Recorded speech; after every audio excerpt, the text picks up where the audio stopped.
rahimahullahu ta'ala ada dua. Jadi ada dua perkara yang sering menjadi benalu dalam kehidupan hati manusia, di mana akhirnya manusia itu tidak mampu untuk mendapatkan keikhlasan kalau mereka itu sampai mendapatkan dua benalu ini hidup di dalam kehidupan hatinya. Ya? Makanya ketika kita kemudian sudah mengetahui pentingnya masalah ini sampai menjadi sepertiga dari bangunan sunnah, tolong mari kita kemudian menjadi orang setelah kita mempelajari ilmu, menjadi orang yang siap memiliki gunting untuk memotong benalu di dalam hati kita, di mana benalu itu yang sering menjadikan kita itu gagal untuk ikhlas kepada Allah. Syekh Utsaimin lalu kemudian menerangkan apa yang pertama benalu yang sering menjadikan orang itu gagal untuk menjadi ikhlas. Yang pertama, hubbud dunya wa ittiba'ud dunya. Makanya sampai-sampai Syekh Tamimi rahimahullahu ta'ala berkata, man ta'abbada lillahi yuqsadu fihi dunya faqad asyraka. Sampai-sampai Syekh Tamimi dalam kitabnya Majmu'atut Tauhid, beliau itu berkata, barang siapa yang dia beribadah tapi niatnya di dalam dia ibadah diniatkan untuk mencari sekeping dari kenikmatan dunia, maka ibadahnya itu tidak akan pernah diterima oleh Allah.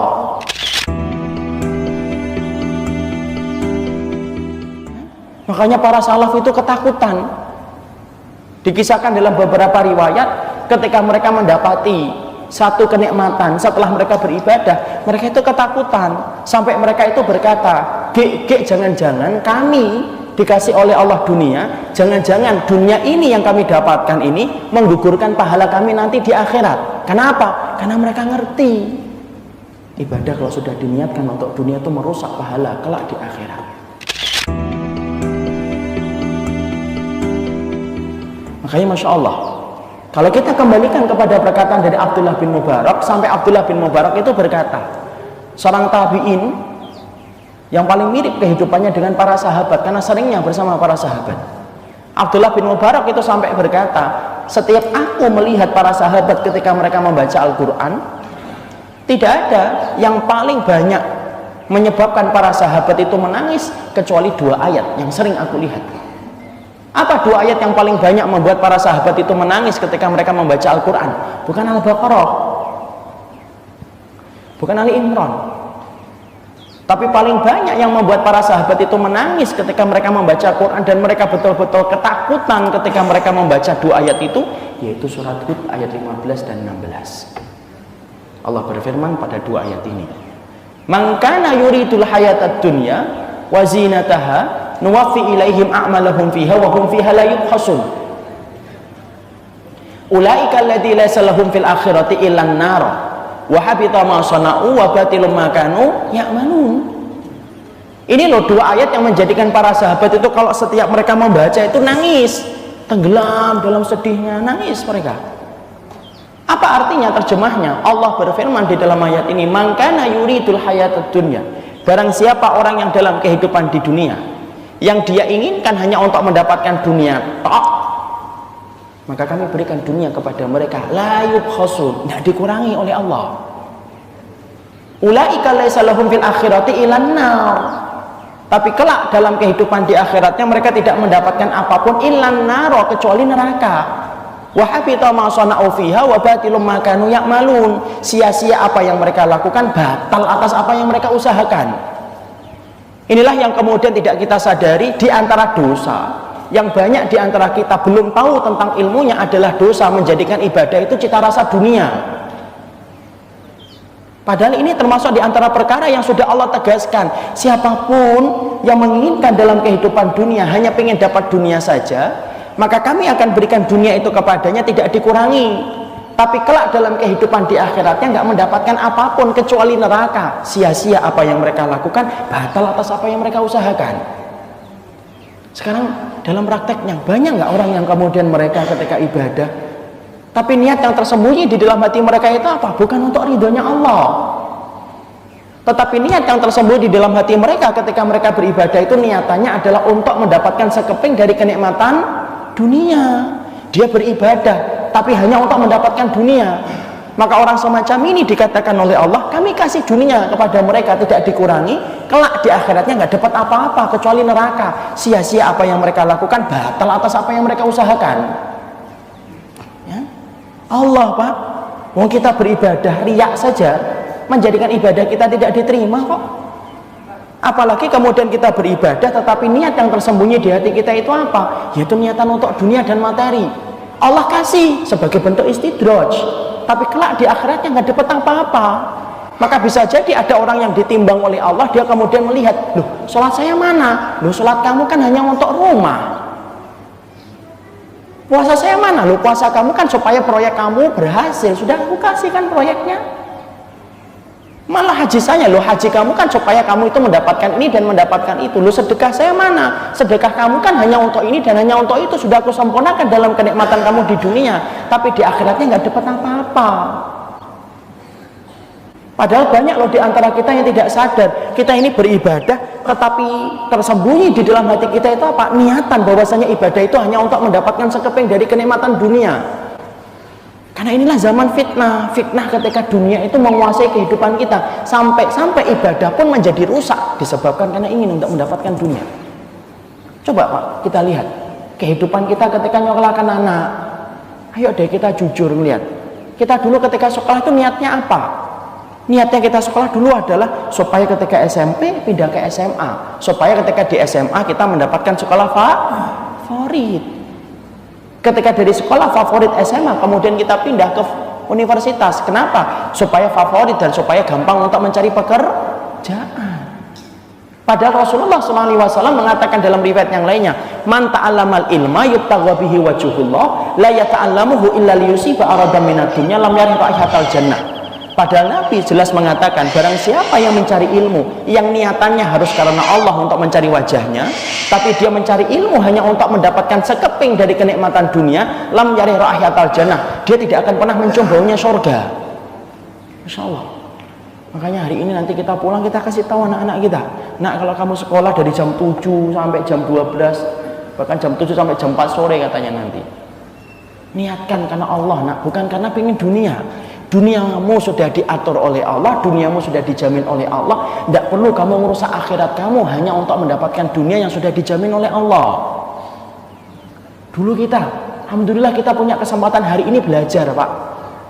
Akhirnya kemudian kita sadar, oh Masya Allah ya dulu SMP, saya SD, pengen nem yang tinggi supaya masuk SMP yang favorit. Kemudian saya masuk, kemudian SMA. Ternyata niatan yang tersembunyi ketika kita ingin untuk mendapatkan dunia, Allah benci hati yang menginginkan dunia ketika dia beribadah, walaupun kemudian yang dilakukan itu ibadah ketaatan. Ini yang dikatakan oleh Syekh Utsaimin, apa? Benalu yang pertama yang menjadikan orang gagal mendapatkan keikhlasan itu apa? Niatan duniawi. Padahal banyak di antara kita yang belum sadar bahwasanya banyak ibadah kita ini belum ikhlas, belum karena Allah tetapi diniatkan karena materi. Ada orang yang puasa, tumben mah puasa, suaminya sampai juga kaget, tumben puasa. Iya, kan papa proyeknya mau disidang hari ini, kan nanti kalau proyeknya goal kan saya dapat tas sama sepatu. Maka kemudian dia puasa. Kadang-kadang kita bertanya, Ustadz bikin apa ya supaya kemudian warung saya itu laris, doa apa ya supaya kemudian butik yang saya baru buka ini kemudian banyak pelanggannya. Selalu kemudian mengkaitkan urusan akhirat kita dengan urusan dunia kita. Padahal Masya Allah, betapa hinanya urusan akhirat kalau kemudian urusan akhirat diniatkan untuk dunia, tempat kita meninggal dan bukan tempat untuk tinggal. Kenapa? Banyak orang yang tidak sadar bahwasanya ini termasuk di antara perkara yang menggagalkan dia untuk menjadi orang yang ikhlas. Sedekah itu hari ini Masya Allah, sedekah niatannya apa? Untuk mendapatkan balasan langsung. Padahal kemudian balasan sedekah itu harus di dunia atau harus kemudian Allah yang ngatur? Allah yang ngatur. Fungsinya sedekah itu apa sih? Fungsinya sedekah itu sebagaimana yang dikatakan oleh Nabi dalam riwayat Muslim, ittaqun nara walau bisyakkin min tamr. Takutlah kamu kepada neraka walaupun kamu itu sedekah dengan sepotong kurma. Jadi fungsi sedekah itu apa? Memadamkan api neraka yang bisa mengancam kehidupan akhirat kita. Itu fungsi sedekah. Tapi Masya Allah, banyak orang yang hari ini ketika belum paham tentang masalah ini, kadang-kadang kita juga masih terselip dengan niatan yang semacam ini. Kita sedekah supaya kemudian dengan sedekah itu lalu kita mendapatkan balasan di dunianya 700 kali lipat. Makanya ada kasus seorang ustadz digugat sama muridnya, Ustadz saya sudah sedekah 1 juta, Tapi kenapa kok saya tidak mendapatkan 700 juta? Padahal saya butuh untuk bayar cicilan rumah. Makanya kemudian akhirnya terjadi kayak gini. Kenapa? Karena selalu menyandarkan bahwasanya ibadah yang dilakukan hanya untuk mendapatkan sekeping dari kenikmatan dunia. Sholat duha, niatannya apa? Supaya kemudian melancarkan rezekinya. Pada sholat duha itu niat pertamanya itu harusnya apa? Untuk memberikan sedekah kepada ruas tulang kita, bahwasanya kita ini punya 360 ruas tulang yang butuh disedekahin setiap ruas tulangnya itu. Dan itu tercukupi dengan apa? Sholat duha. Ada nggak sih yang menerangkan sholat duha itu membuka pintu rezeki? Kok saya belum pernah mendapati riwayatnya ya? Padahal ada orang yang kemudian ketika sholat duha itu, ketika berdoa ke kanan, kemudian ke kanan, kemudian ke belakang, ke kiri, muter dia. Kenapa? Untuk menjaring semua rezeki dari 4 arah mata angin. Ya Masya Allah, di situ kemudian akhirnya kita bukan itu ibadah. Dan ibadah itu tidak selalu niatannya dengan dunia. Kenapa? Banyak di antara para sahabat, orang-orang yang mereka diterimanya amal, apakah mereka dimudahkan urusan dunianya? Enggak. Ada sahabat yang kemudian juga akhirnya beliau menjadi miskin. Abu Hurairah itu kan miskin. Padahal kita ngerti bagaimana keutamaan yang dimiliki oleh Abu Hurairah. Tenang Pak, bahwasanya ibadah itu tidak selalu Allah bayar. Balasannya itu dengan kebaikan di dunia. Kita perhatikan deh, apa yang terjadi kepada Ibunda Khadijah. Ibunda Khadijah itu apa kurang-kurangnya membantu Nabi. Sampai kemudian beliau terkenal sebagai saudagar yang sangat kaya raya. Tapi setelah menikah dengan Nabi, Masya Allah, Ibunda Khadijah itu kemudian turun hartanya. Karena apa? Banyaknya harta yang kemudian diberikan kepada Nabi untuk mendukung Nabi. Bukan hanya hartanya Pak, rumahnya. Rumahnya itu dimasukin keluar masuk para sahabat untuk belajar Islam dari Nabi. Masya Allah. Dan Ibunda Khadijah tidak pernah protes. Makanya Masya Allah kan Ibunda Khadijah itu pemenang hatinya Nabi itu Ibunda Khadijah. Padahal bukan istri yang paling cantik.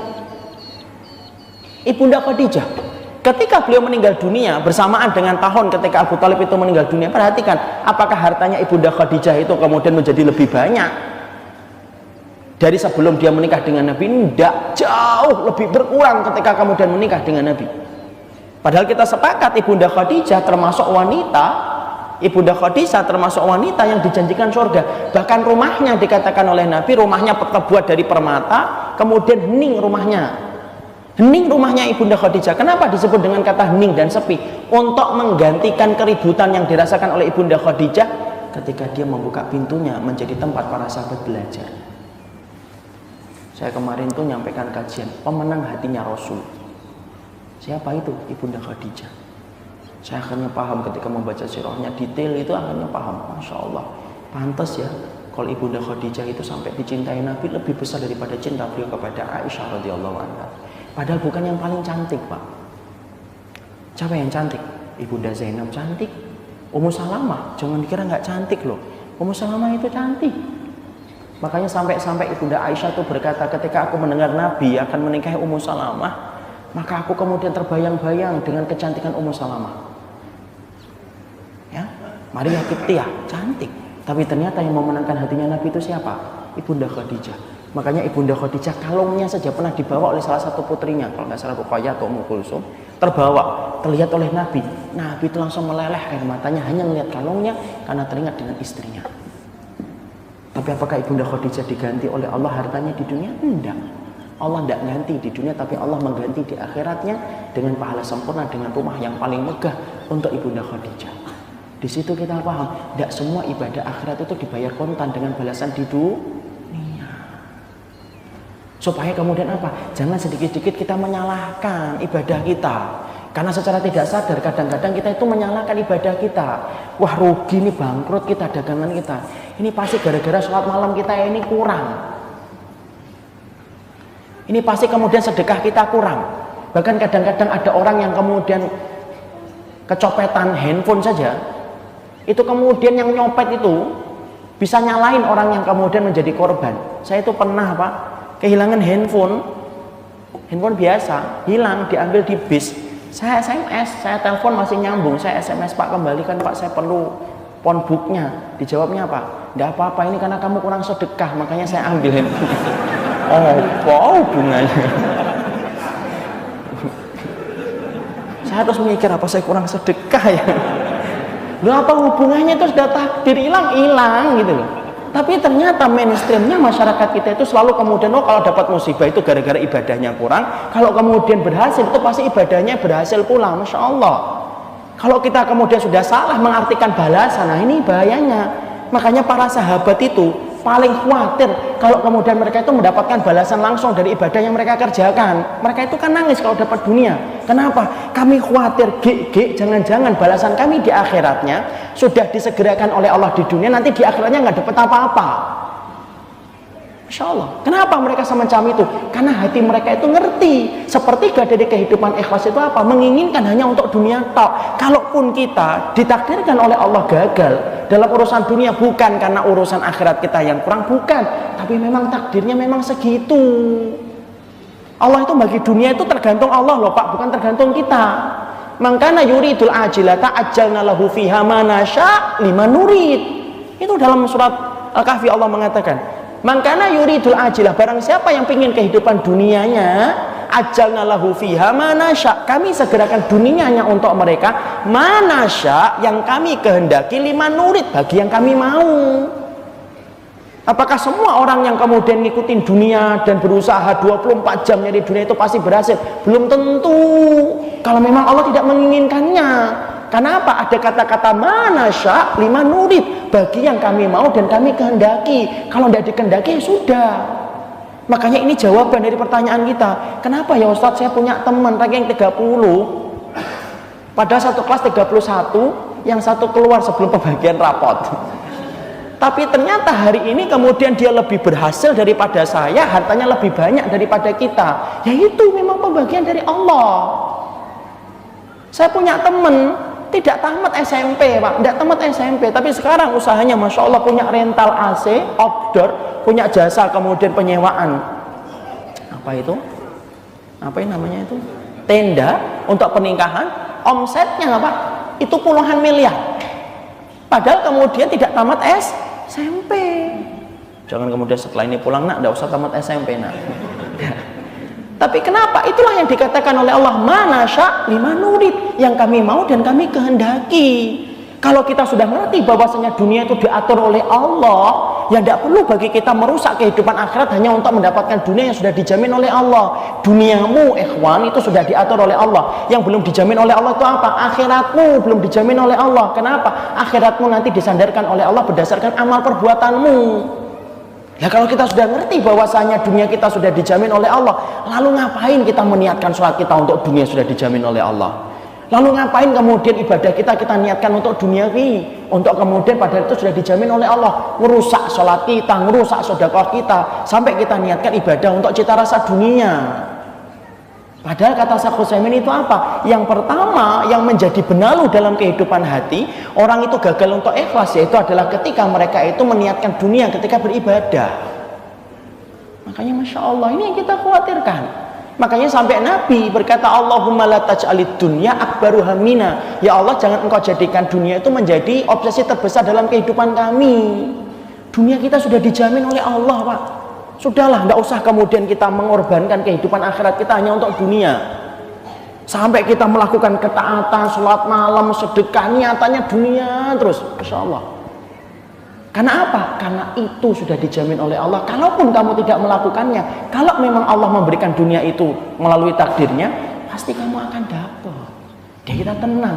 Ayolah kita belajar tenang. Kayak tenangnya apa? Kayak tenangnya janin itu di dalam rahimnya seorang ibu. Janin itu tenang atau tidak tenang? Tenang. Kata Makhul rahimahullahu ta'ala, belajarlah tawakal itu sebagaimana janin ketika berada di dalam rahim. Belajarlah tawakal sebagaimana anak yang baru lahir, dan belajarlah tawakal sebagaimana anak yang baru jalan. Kenapa Makhul itu berkata semacam itu? Ya iya. Coba kita pikirkan, kalau janin kemudian di dalam rahimnya seorang ibu, dari mana kemudian rezekinya janin? Rezekinya janin itu Masya Allah didatangkan oleh Allah dari jalur yang tidak pernah kita sangka. Dari mana? Siklus bulanan ibunya ditutup oleh Allah ketika dia hamil, ditutup oleh Allah siklus bulanannya. Lalu kemudian apa? Jadi saripati ngalir ke poda pusarnya, kemudian dicucup sama anaknya ketika di dalam rahimnya. Janin tenang atau tidak tenang? Tenang Pak. Ada nggak janin yang gelisah gitu? Tidak ada. Di USG sama dokter. Bu, ini kelihatannya janinnya gelisah, Bu, memikirkan hari ini dunianya. Janinnya mikir, nggak ada. Kenapa? Dia telah tenang karena kemudian sudah mendapatkan jaminan dari Allah. Kita belajar dari perkataan Makhul ini. Karena kadang-kadang yang namanya tuntutan dunia sudah kita belajar di taklim, nanti keluar itu lupa. Kenapa? Tuntutan dunia itu sering melelehkan kita. Tidak ada perkara yang paling cepat melupakan kita dalam urusan akhirat kecuali dunia. Kenapa? Dunia itu penipu yang paling ulung. Belajarlah kemudian ketika janin itu lahir, Allah alirkan kembali siklus bulanan ibunya. Dari mana kemudian bayi itu mendapatkan rezeki? Bayi itu mendapatkan rezeki dari jalur mana? Allah alirkan siklus bulanan, Allah tarik kemudian menjadi air susu di dada ibunya. Makanya tidak ada kan seorang wanita kalau dia tidak hamil ada yang mengeluarkan susu? Tidak ada. Khusus bagi wanita yang hamil dan wanita yang melahirkan itu ada susunya. Bayi ketika baru lahir nangis sebentar tok nangisnya. Listingkari makanihil jadid. Kenapa dia nangis? Karena mengingkari tempat yang baru. Dia mengingkari tempat yang baru, nangis dia. Namanya bapaknya punya utang 500 juta, enggak peduli dia. Lihat martabak, dia bilang, "Pah, martabak." Kenapa? Dia tidak mikir tentang itu. Kenapa? Dia yakin kepada apa yang telah diberikan oleh Allah. Itu yang kita harus pahami.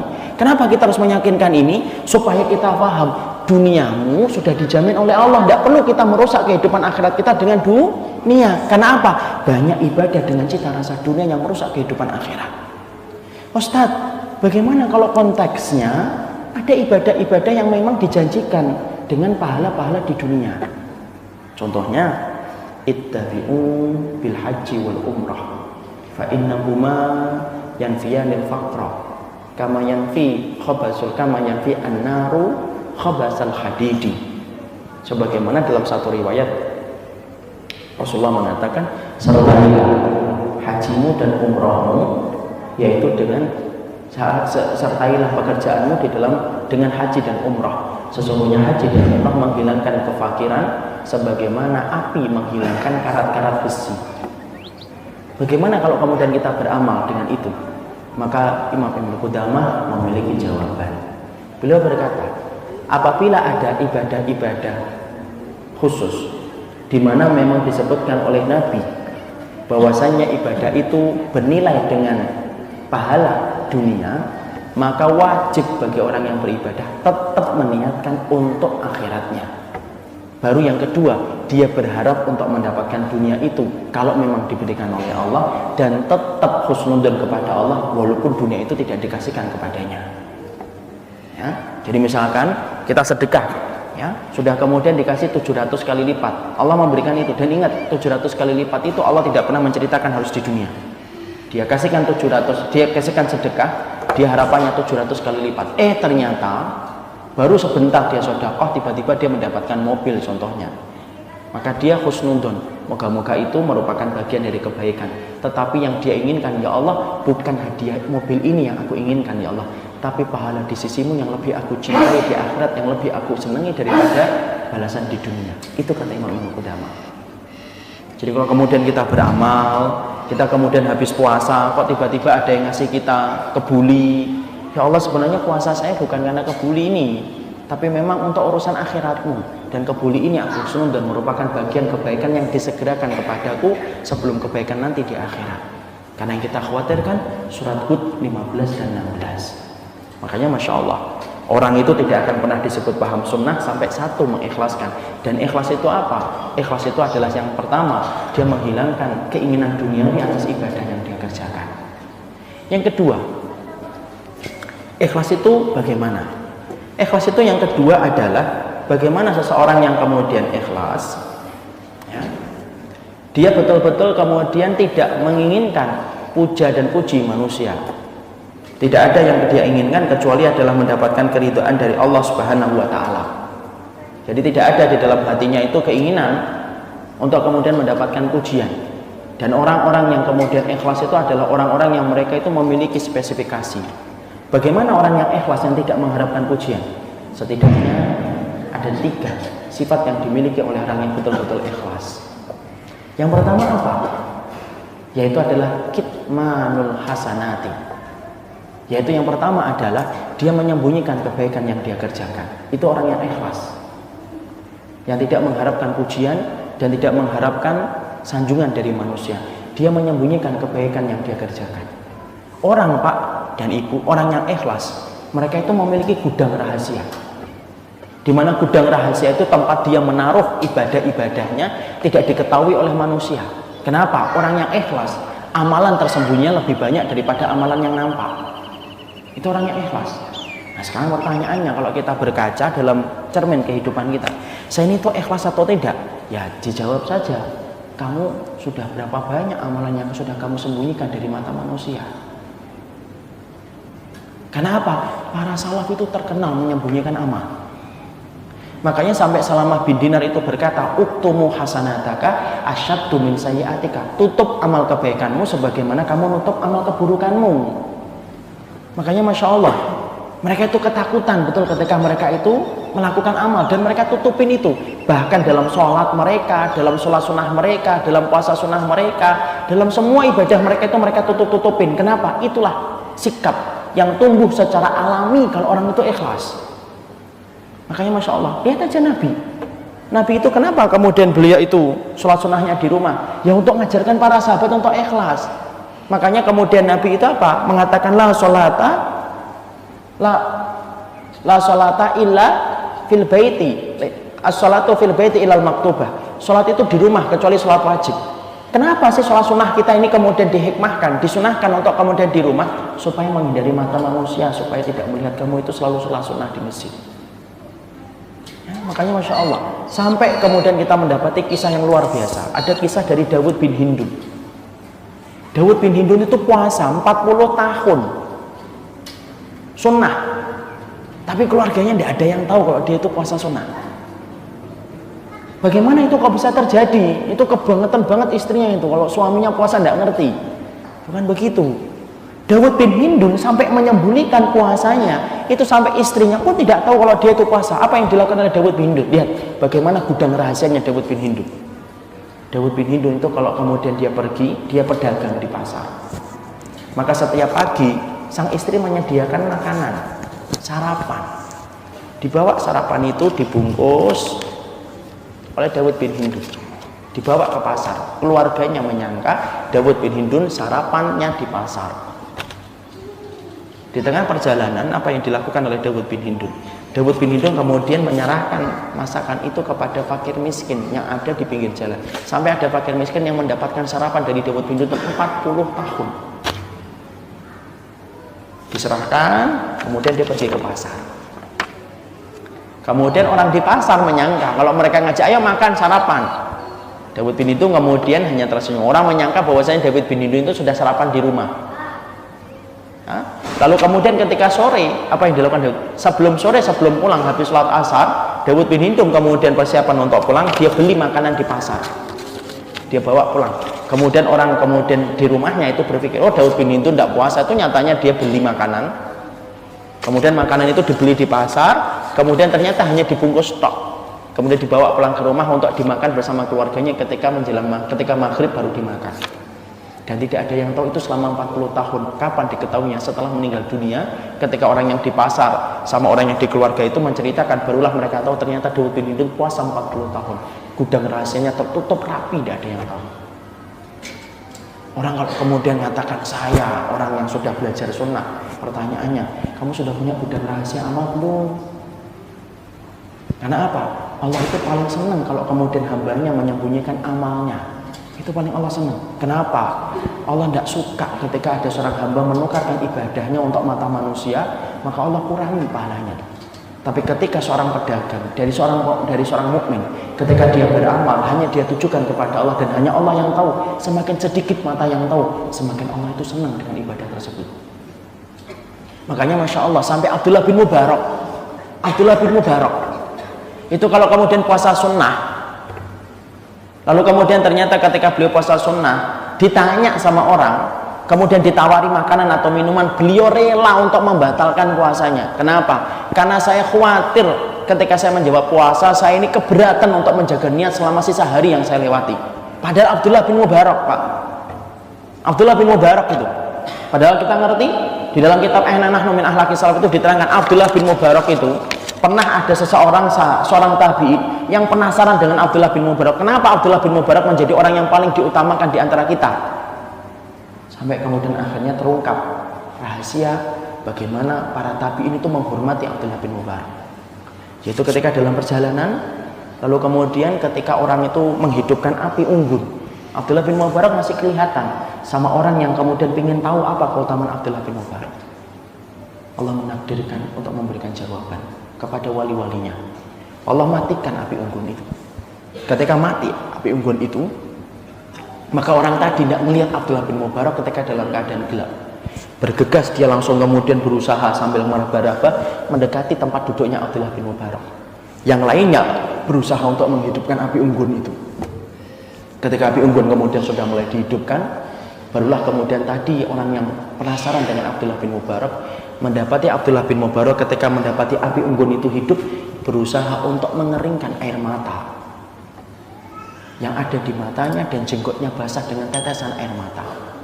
Dan ketika api itu hidup, Abdullah bin Mubarak tidak ingin kelihatan bahwasanya dia habis menangis. Tapi saking banyaknya air mata yang membasahi jenggotnya, usaha dia itu masih kelihatan tetesan air mata yang membasahi jenggotnya. Insya Allah. Padahal kita sepakat ya, jenggotnya Abdullah bin Mubarak itu bukan 1 dan 2, tebal.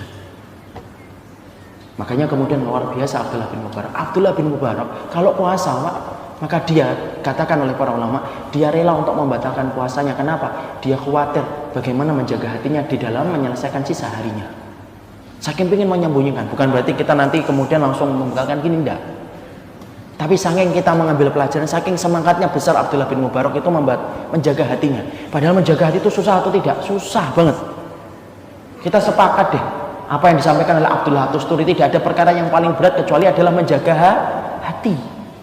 Mungkin kita kalau puasa sunnah aja kadang-kadang Masya Allah menjaga hatinya itu susah atau tidak? Susah. Bukan puasanya, puasanya gampang Insya Allah. Kita malamnya ikhlas, paginya ikhlas, duhanya ikhlas. Nanti ketika waktu makan, bukan pengen makan, pengen ditanya, akhi, Karim, ya, kok tidak makan? Shaim. Makanya setelah kemudian kita mengatakan puasa, Masya Allah, kemudian terkadang untuk menjaga hati itu kan susah atau tidak? Susah. Kenapa? Karena kalau antum tidak ditanya, antum sedih. Kok tidak ada yang nanya ya? Kalau tidak ada yang nanya berarti nggak ngerti kalau saya lagi puasa. Masya Allah. Kenapa saya sampaikan contoh ini? Ini sering terjadi, menimpa kita, menimpa kepada siapapun. Kenapa? Ternyata menjaga hati itu susah. Makanya para sahabat, kalau Bapak membaca tentang bagaimana para sahabat itu menjaga amal, sampai-sampai kalau mereka itu membaca Quran saja, supaya tidak kelihatan, mereka itu seakan-akan pura-pura membaca yang lain. Sampai membaca Quran. Sampai-sampai dikisahkan Hasan al-Basri, kalau kemudian sedang membaca Quran, tiba-tiba ada orang yang datang, maka beliau pura-pura tidur begini. Pura-pura tidur untuk menutupi, tapi orang sudah kelihatan bahwasanya dia sedang membaca Quran. Kenapa? Mereka ngerti betul bahwasanya orang yang ikhlas itu apa? Mereka itu harus untuk memiliki gudang rahasia yang mereka nanti banggakan di hadapan Allah ya? Makanya Masya Allah kita ngelihat sampai kemudian Imam Mawardi, tahu Imam Mawardi itu hati-hati betul memikirkan tentang amalan itu, sampai hati-hati. Saking beliau itu betul-betul menjaga bagaimana kondisi hatinya. Imam Mawardi, ulama besar yang mengarang kitab An-Nukat wal Uyun, kemudian yang mengarang tentang Al-Ahkam As-Sultaniyah. Tahu gak kita? Imam Mawardi ketika kemudian beliau sakit, beliau itu panggil sahabatnya. Dia ngomong kepada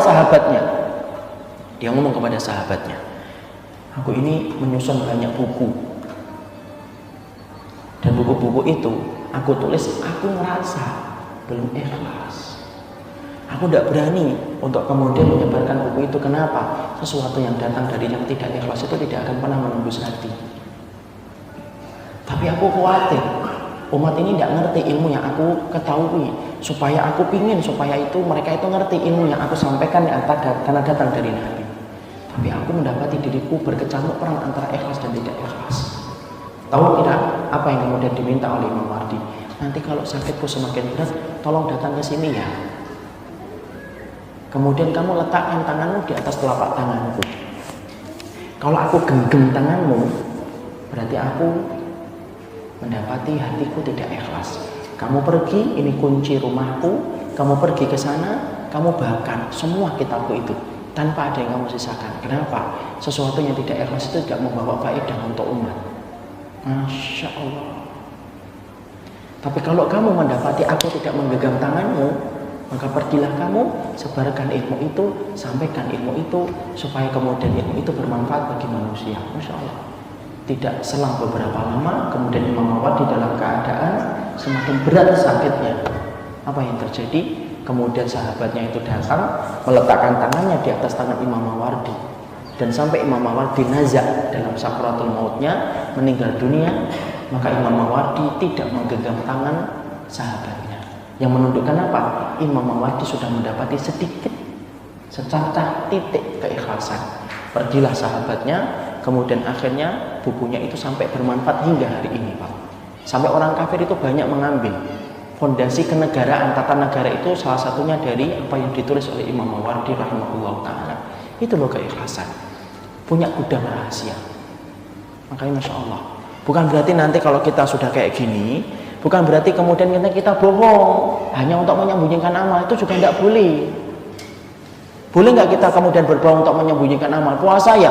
Tidak boleh juga. Tapi yang ingin saya sampaikan adalah ternyata bahwasanya ketika kita ngomong puasa, maka pastikan bahwasanya menjaga hati kita itu sangat susah. Hati manusia itu apa sih, Pak? Gelas-gelas kaca. Cepat pecah kita. Makanya Masya Allah, ini juga yang ingin saya sampaikan. Kalau kita memuji orang, tolong deh jangan puji orang itu di hadapannya langsung. Kenapa? Hatinya itu hati gelas-gelas kaca yang mudah pecah. Tidak usah dipuji orang di depannya langsung. Tidak ada sunnahnya itu muji-muji orang di depannya langsung. Nabi pernah memuji beberapa sahabat, disebutkan oleh Salim Id Al-Hilali. Boleh nggak kita memuji? Boleh. Salah satunya adalah sahabat yang pernah dipuji oleh Nabi itu siapa? Ubay bin Ka'ab. Tapi Nabi itu tidak membiasakan untuk memuji orang. Kalaupun kita terpaksa untuk memuji orang, maka pujilah orang itu di belakangnya, itu lebih selamat. Makanya sampai-sampai kan kalau kemudian di dalam sunnah itu apa? Kalau kita ngelihat orang yang sering memuji itu apa sunnahnya? Idza ra'aitumul maddahina fahsu fi wujuhihim at-turab. Kalau kamu ngelihat orang yang suka memuji, taburkan itu di wajahnya itu apa? Tanah. Bukan berarti kita bawa tanah loh ya. Kita mau belajar bawa buku, bawa pensil, bawa tanah. Kenapa bawa tanah? Oh, kamu nggak ngerti, banyak yang memuji saya. Tapi itu kemudian menunjukkan bahwa saya memuji itu tidak usah di depannya langsung. Sama nih dengan ibu-ibu. Antara ibu-ibu dan ibu-ibu tidak usah memuji. Masya Allah ya, dulu nggak pakai jilbab tuh kelihatannya gimana gitu. Kalau pakai jilbab, Masya Allah pantas banget. Waduh. Pulang-pulang apa yang dilihat? Kaca. Kenapa? Dia kemudian merasa seneng. Sudahlah, pujilah orang itu di belakangnya. Kenapa? Kita ini hatinya hati gelas kaca. Makanya ketika hati kita gelas kaca, jangan lempar hatinya orang dengan pujian. Karena pujian itu ibarat batu yang memecahkan sebuah hati terbuat dari kaca, maka kemudian berantakan. Makanya Masya Allah, yang pertama hati orang yang ikhlas itu apa? Hati orang yang ikhlas adalah mereka menyembunyikan amal yang mereka lakukan. Ya, pertanyaan kita, sudah berapa besar kita punya gudang rahasia? Puasa sunnahmu, zikirmu. Makanya Masya Allah, itu kemudian Allah lebih sukai ketika kemudian kita menyembunyikan. Tentunya tidak semua ibadah itu mampu disembunyikan. Ada nggak ibadah-ibadah yang kemudian tidak bisa disembunyikan? Ada. Contohnya apa? Sholat berjamaah tidak bisa disembunyikan. Adzan tidak bisa disembunyikan. Kemana kamu sholat berjamaah? Oh, nggak sholat berjamaah, saya sholat di masjid di bagian kamar yang tidak kamu ketahui. Tidak bisa. Ya, itu adzan harus kelihatan, haji harus kelihatan, memang harus kelihatan. Lupa kok nggak naik pesawat ini, tidak mau, itu ada tetangga saya lebih rela kemudian naik pesawat berikutnya, tidak usah gitu. Ada ibadah-ibadah yang memang harus kelihatan. Kalau memang harus kelihatan, maka bagaimana kita mengupayakan supaya kita tetap mengikhlaskan perbuatan itu semata-mata karena Allah. Baca deh kitabnya Syekh Ahmad Farid ketika beliau menjelaskan tentang masalah bagaimana para ulama ketika mereka itu menyembunyikan amal, yaitu adalah mereka yang selalu dalam keadaan sama antara dipuji ataupun dicela. Ya, dia sama kedudukannya, tidak pernah berubah. Dipuji dia tetap sama, dicela pun tetap sama. Kayak Khalid bin Walid, dipuji menjadi komandan, dia tetap berperang fisabilillah. Ketika dipecat, beliau pun tetap berperang, bukan kemudian marah kepada Umar bin Khattab radhiyallahu anhu. Itu singkat, sebenarnya penjelasannya panjang. Yang ketiga, hati yang ikhlas itu bagaimana untuk mengerti? Karena kita kan pingin untuk ngerti hati saya ini sudah ikhlas atau belum. Yang ketiga, batinmu lebih baik daripada zahirmu. Artinya apa? Artinya kamu ketika menghindari dosa, walaupun tidak ada orang yang melihatmu, kamu tetap ingin supaya kamu itu terhindar dari dosa. Ya, karena banyak orang yang menghindari dosa itu karena bukan karena Allah, tapi karena orang.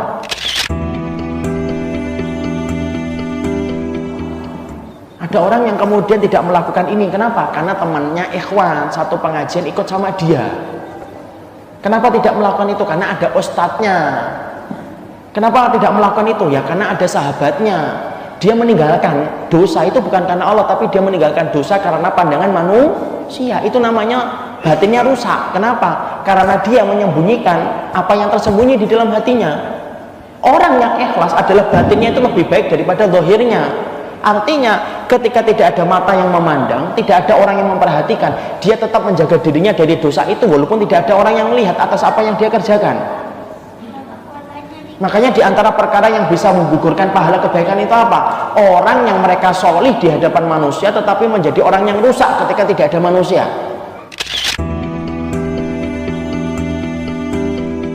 Masya Allah, kita berlindung diri dari sifat semacam ini. Orang itu batinnya rusak walaupun dohirnya baik. Saya sering katakan, berapa banyak orang yang dohirnya, Masya Allah, bagaikan kemudian emas yang harganya mahal, dohirnya. Tapi ternyata batinnya tidak lebih dari sepotong besi yang tidak ada harganya. Ini kisah nyata ini. Ada seorang ikhwan, sudah lama ngaji. Kita sampaikan ini karena kita juga sertakan doa untuk beliau. Beliau ini ikhwannya sudah sering ngaji. Sampai satu waktu, saya kemudian mendapati beliau dan istrinya ingin datang ke rumah. Saya bilang, ketemu aja pas kajian aja Bapak. Udah bisa Ustaz, ini sudah mendesak banget. Ya sudah, ayo kita ketemu. Kalau memang diperlukan, saya perlu di rumah di atas jam 9 malam. Gak apa-apa, khair, insya Allah Ustaz. Ini Pak orangnya, Masya Allah, suami dan istri rajin, aktif dalam kajian. Datang ke rumah. Apa yang terjadi? Kemudian beliau itu menyampaikan bahwasanya dia pernah melakukan tindakan dosa besar yang dia kerjakan. Ketika disebutkan dosa itu, saya tidak percaya betul. Saya seakan-akan tersambal dengan petir di siang hari bolong. Saya berkata, loh antum yakin Bapak kerjakan itu? Iya Ustaz. Betul-betul antum kerjakan? Iya. Betul-betul terjadi? Iya. Secara definisinya betul-betul itu? Iya. Saya lalu berkata kepada beliau, maaf, bukankah Bapak adalah orang yang saya lihat orang yang sudah kajian lama, penampilannya juga sudah bukan penampilan orang biasa dan lain sebagainya. Tahu jawaban apa yang beliau sampaikan?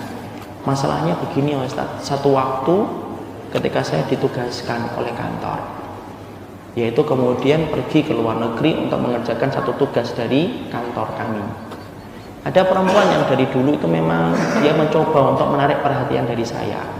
Perempuan ini menarik perhatian dari saya, tapi selalu gagal. Sampai akhirnya ditakdirkan oleh kantor, saya satu tim dengan perempuan itu. Satu tim dengan perempuan itu. Maka kami berangkat ke luar negeri. Maka ketika saya menyadari bahwa saya ternyata tidak ada teman taklim, nggak ada kan teman-teman saya yang biasanya ngerja bareng-bareng ke kajian, saya merasa bebas, sebebas-bebasnya, saya seakan-akan merdeka. Dan akhirnya terjadilah apa yang terjadi, Masya Allah. Disitulah kita melihat apa yang menyebabkan semacam itu. Itulah banyak tipe yang kadang-kadang kita tidak sadari. Orang itu meninggalkan dosa bukan karena Allah, tapi meninggalkan dosa karena manusia. Kenapa kamu nggak melakukan itu? Karena kita melihat itu ada sahabat saya di situ. Orang yang ikhlas bukan orang yang semacam itu, tapi orang yang ikhlas yang batinnya itu betul-betul kemudian lebih baik daripada zahirnya. Antum tahu nggak? Ada dosa itu kan macam-macam. Ada dosa besar yang tidak membawa keburukan bagi amal kebaikan. Ada dosa yang merusak. Ada dosa yang menjadi rayap menghancurkan amal kebaikan. Contohnya apa dosa-dosa besar yang menghancurkan amal kebaikan? Syirik, perbuatan kemunafikan, dan salah satunya adalah orang yang batinnya lebih baik daripada zahirnya.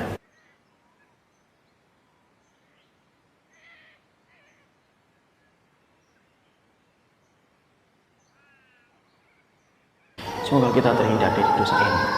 Rasulullah SAW berkata dalam riwayat Tirmidzi, nanti datang pada waktu hari kiamat, orang itu kemudian membawa pahala sholatnya, membawa pahala sedekahnya sebesar gunung Tihamah, sebesar gunung Tihamah, gunung yang sangat besar yang di luar kota Madinah.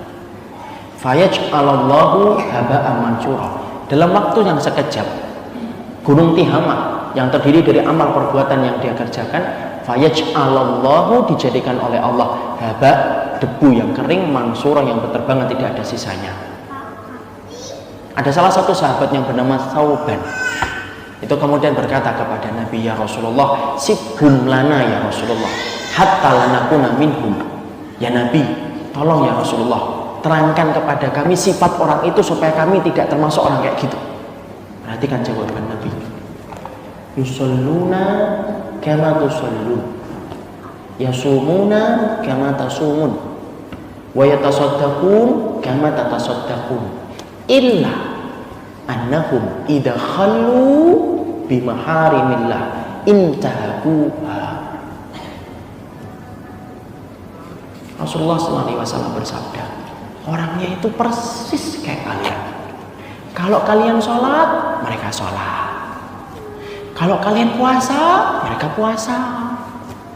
Kalau kalian sedekah, mereka sedekah. Kecuali idza khallu, kalau mereka lagi sendirian, bimaharimillah, sendirian, lalu di sekitarnya ada perkara-perkara yang haram, intahabuha, ketika dia celinguk ke kanan ke kiri tidak ada orang, dia terjang larangan-larangan Allah. Ketika dia merasa tidak ada orang yang memperhatikan dia, itu loh orang yang nanti dijadikan oleh Allah amalannya bagaikan debu yang berterbangan. Makanya kemudian para ulama mengatakan apa? Hati-hati terhadap ibadah, di mana salah satu ibadah bisa menghancurkan amal kebaikan. Orang yang sembunyi-sembunyi ketika melakukan dosa, padahal ketika di hadapan orang, maka orang itu melihatnya sebagai orang yang sholih.